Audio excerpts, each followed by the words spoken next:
Sir, Ako pala si Louie Espanyo. Kukuha ko ng code C para pag may absent na driver sa mga kasama ko, ako ang papalit sa kanila. yan o. Taga saan, sir? Taga Muntinlupa nga pala. Shoutout sa mga kasama ko sa trabaho sa Muntinlupa tsaka sa Las Piñas. At sa ate ko, nagdiriwang ng kaarawan ngayon. Yun o, happy birthday. Yan lang. Sige, alabas na. So ayan na po si sir. Ito si sir naman mag-a-add ng code 3. Ayun nga po, PDC certificate ang requirements natin sa LTO para makapag-additional code tayo. Wala pong ibang hahanapin si LTO kundi yung certificate na magagaling dito sa driving school namin. So yung mga gusto mag-additional code 3 at code 8, yun lang po mga sir. Yan, dapat ang lisensya nyo po code 2, 4 na taon na professional. Sa code 3 naman, kung gusto nyong mag code 8 po pala, dapat mayroon kayong 1, 2, 3 na lisensya at least 6 months.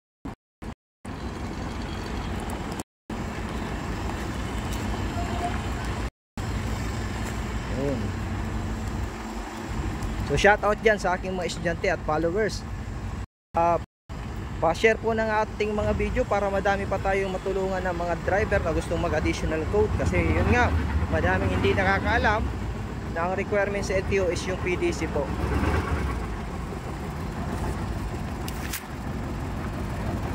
So ang gagawin ni sir, more on parking to.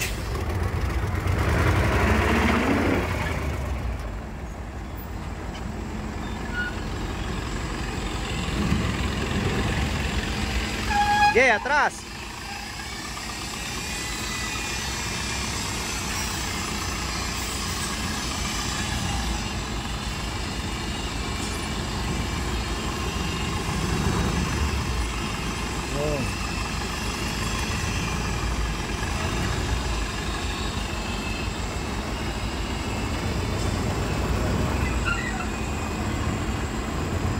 Up, brake.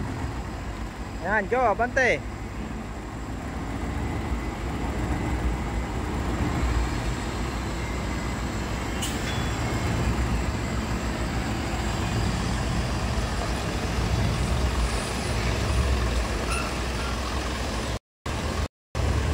Parallel na gagawin. Sir, dito, sir.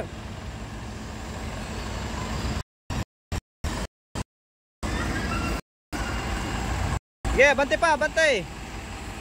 Oh, brake. Ano, pihit pa.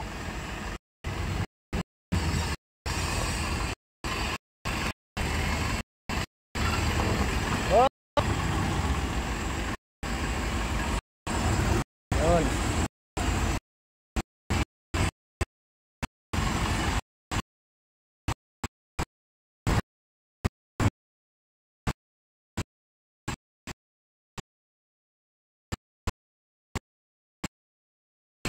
Sige.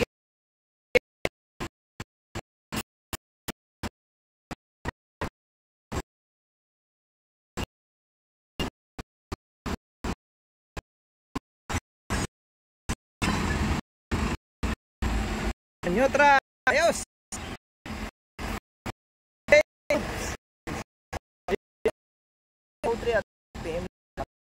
God bless po sa